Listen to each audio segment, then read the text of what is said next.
안녕하십니까. 국가정보학 총론 저자 김진근 박사입니다. 오늘 강의는 제4장 4절 사항의 정보분석 간의 자질과 오류 142페이지부터 145페이지까지 요약 강의해 드리도록 하겠습니다. 분석 간의 자질과 오류에서 이제 정보분석 간의 특징을 보시면은 정보분석가는 이제 정보활동의 핵심적인 역할을 수행하는 전문가이죠. 그래서 국가정보체계 내에서 정책 결정에 필요한 정확하고도 종합적인 판단을 제공해주는 주체가 되겠죠.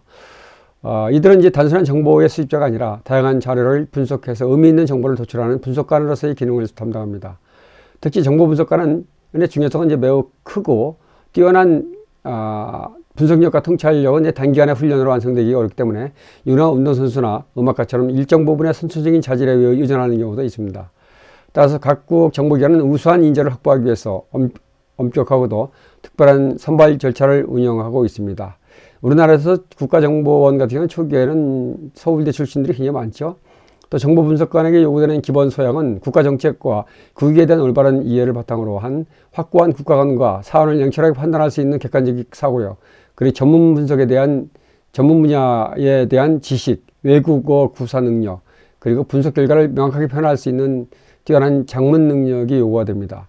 미국의 경우는 정보분석관 채용 시에 재미있는 생각을 하고 있는가와 또 글쓰기를 잘하는가를 주요 평가 기준으로 삼았고, 이것은 어떤 창의성과 표현력의 중요성을 강조한 것이 되겠죠. 초기 미국의 정보분석관 조직은 이제 하버드 대학교 출신의 윌리엄 랭글러와 예일 대학교 출신의 셔먼 켄트 등이 중심이 되어서 구성되었고, 이들이 이제 미국 현대 정보분석의 기틀을 마련한 인물들로 평가되고 있습니다.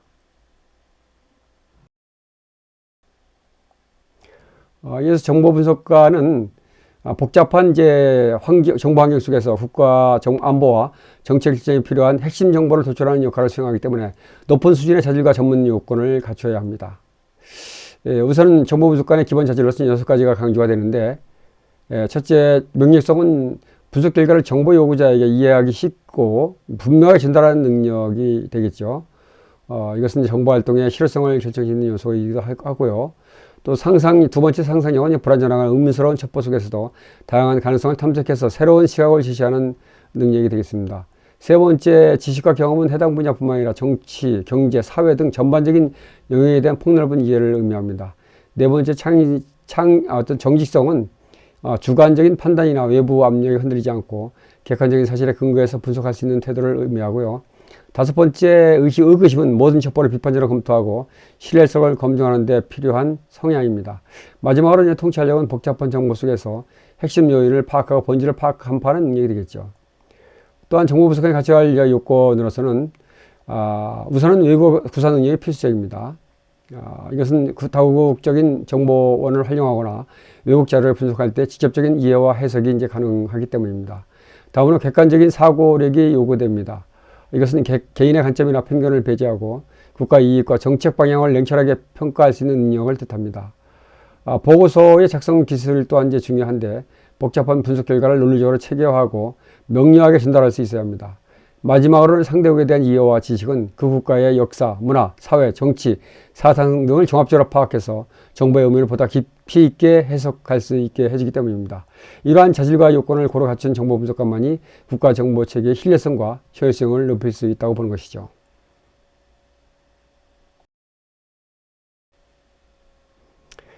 정보분석관과 관련된 이제 여러 가지 문제점이 있을 수 있는데, 정보분석관은 특히나 국가정보체계에서 핵심적인 역할을 수행을 하는데 반해서 그 과정에서 여러 가지 이제 구조적인 관리적인 문제가 존재할 수 있다는 것이죠. 먼저 대체 가능성과 발굴의 문제입니다. 정보분석관은 전문성과 경험성이 축적되어야만 실질적인 성과를 낼 수 있기 때문에 단기간에 교체하거나 쉽게 대체하기는 어렵다는 것이죠. 또한 특정한 분야의 전문성을 갖추기 위해서는 오랜 시간과 노력이 필요하다는 것이죠. 더욱이 분석관에게는 다양한 분야를 폭넓게 이해하는 능력이 요구되고 특정 지역이나 사안만을 다룰 수 없다는 점에서 만능형 어떤 전문가로서의 역량이 기대되기도 하는 것이죠. 둘째, 이제 현장 경험 부족과 교육의 문제가 있습니다. 분석관이 직접적인 현장 경험이 부족할 경우 정보의 실적인 맥락을 이해하는 데 한계가 발생할 수밖에 없죠. 이것을 극복하기 위해서는 지속적인 자기 개발과 기관 내 순환 근무, 또 민간과 현장 근무 경험자와의 의견 교환, 또 외부 전문가의 협력과 특별 채용 제도가 필요한 것이죠. 또한 신입교육과 재교육, 보수교육 등 단계별 교육 체계를 통해서 지속적인 역량 강화와 관리가 이제 이루어져야 하겠죠. 세 번째, 관리상의 문제도 이제 중요한 과제로 지적됩니다. 보직 관리에 있어서 동일 분야에 장기간 근무할 경우 사고의 폭이 제한되어 지적 정체와 어떤 분석의 오류가 발생할 가능성이 크지만은 동시에 또 특정 분야의 고급 전문가를 육성해야 하는 필요성과의 균형이 이제 요구되기도 하죠. 또한 승진 문제에 있어서도 정보 분석은 능력이나 외국어 실력, 전문 지식만으로는 관리직 자격을 평가하기는 어렵습니다. 뛰어난 분석관이 반드시 우수한 관리자가 되는 것은 아니기 때문에 관리직 선발에는 별도의 자질과 평가 기준이 이제 필요하기도 하죠. 결국 정보 분석관의 인사, 교육, 관리 문제는 전문성과 조직 운영의 효율성을 동시에 확보하기 위한 체계적인 제도 개선이 필수적이라고 볼 수가 있습니다. 이어서 정보 분석관이 신뢰성을 얻기 위해서는 전문가로서 어떤 깊이 있는 지식과 균형 잡힌 태도가 필수적인데요. 먼저 신뢰성을 얻기 위한 요건으로서 상대국에 대한 폭넓은 이해가 핵심입니다.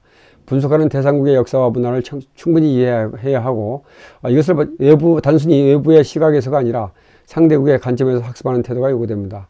또한 사상, 철학, 문학 등 해당 국가의 정신적인 기반을 연구해서 사회 전반의 사고방식과 가시체계를 파악해야 합니다.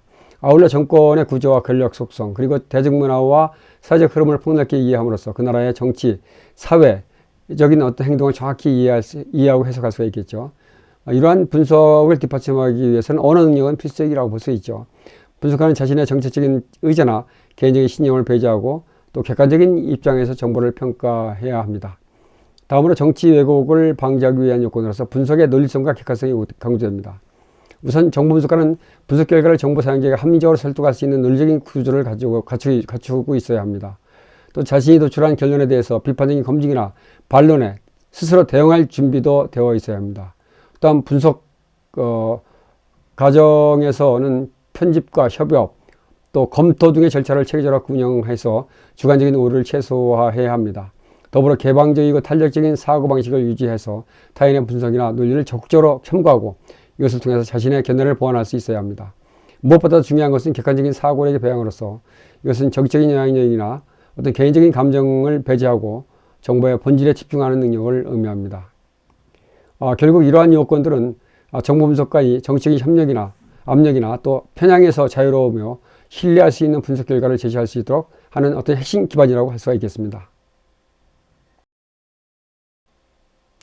이어서 정보 분석관이 마찬가지 분석관의 오류를 가질 수 있는데 이것은 개인적인 오류와 또 조직 내 상호작용에서 비롯되는 두 가지 오류 유형으로 구분해 볼 수가 있는데 먼저 개인적인 오류 유형은 분석관의 어떤 사고 습관이나 인식의 한계에서 발생할 수 있는데 이런 몇 가지 오류를 볼 수가 있는데요. 첫 번째 경상 이미지 오류는 상대국의 행동과 사고방식을 자신과 동일하다고 가정하는 잘못으로서 문화적인 정치적인 차이를 간과하게 되는 현상을 말하는 거고요.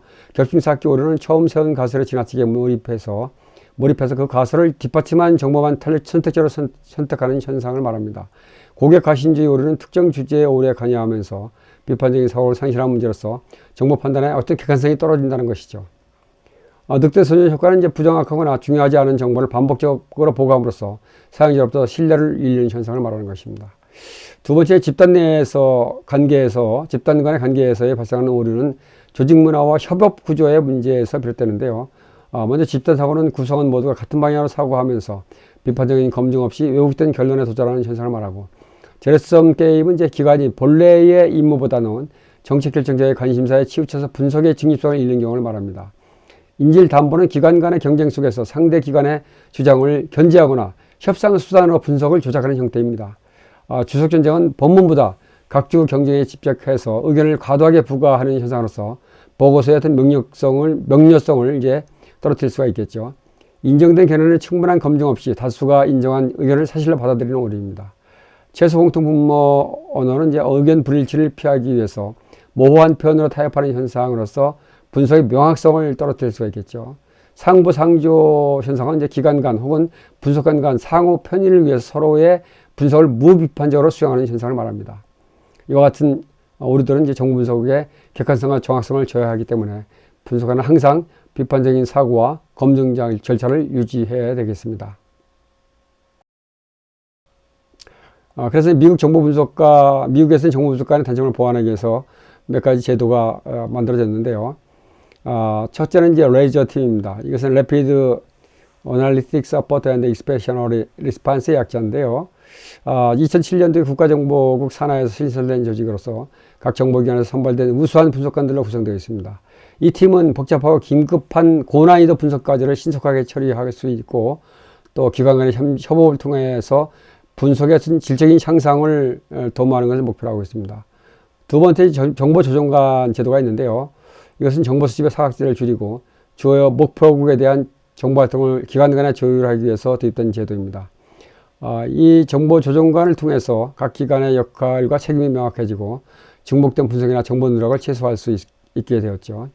세 번째, 이제 레드팀과 데드빌 애드보케이트, 악마의 대변자인데, 레드팀과 악마의 대변자는 거의 비슷한 제도죠. 그래서 이것은 집단사고를 방지하기 위한 장치로서 내부에서 가상의 적 역할을 수행을 하면서 기존 분석을 비판적으로 검증하는 방법이 되겠죠. 이것은 대화 분석 방법에서 제가 한번 설명을 드렸고요. 마지막으로 아웃소싱 같은 경우는 비밀이 아닌 분석 업무를 비영리 연구기관이나 민간 전문가에게 위탁해서 수행하는 방법이 되겠습니다. 이것은 순환보직으로 인한 내부 분석관의 전문성 한계를 보완하고 현지의 언어와 문화의 정통한 인력을 활용함으로써 분석의 깊이와 현실성을 강화하는 데 기여할 수가 있겠죠. 이러한 제도들은 미국 정보기관이 분석관의 분석의 객관성과 전문성을 유지하면서 변화하는 국제 환경에 탄력적으로 대응하기 위한 대표적인 보안 전략이라고 할 수가 있겠습니다. 자질과 오류에 대해서 요약 강의를 마치도록 하고요. 다음 시간에는 이제 5항의 정보보고서 생산 단계 페이지 146페이지부터 149페이지까지 요약 강의 드리도록 하겠습니다. 참고로 국가정보학 총론은 현재 종이책과 전자책으로 나와 있고, 종이책은 저 개인 접촉을 통해서 구매하실 수가 있겠고요. 전자책은 각 전자책 판매 모든 샵에서 인터넷에서 구매가 가능합니다. 특히 이번에 문제집이 발간이 됐습니다. 이 문제집은 이제 전자책으로 발간이 됐고, 전자책 판매 주요 서점에서 인터넷에서 구매할 수가 있겠고요. 이 참고로 문제집은 이제 2021년부터 2025년까지 기출문제 7구급 문제를 완벽하게 복구한 문제들이 구성되어 있고, 또 기출문제와 유사한 유형의 문제집 250문제, 그리고 또 실전 모의고사 10회분 250문제가 수록되어 있습니다. 감사합니다. 다음 시간에 뵙도록 하겠습니다.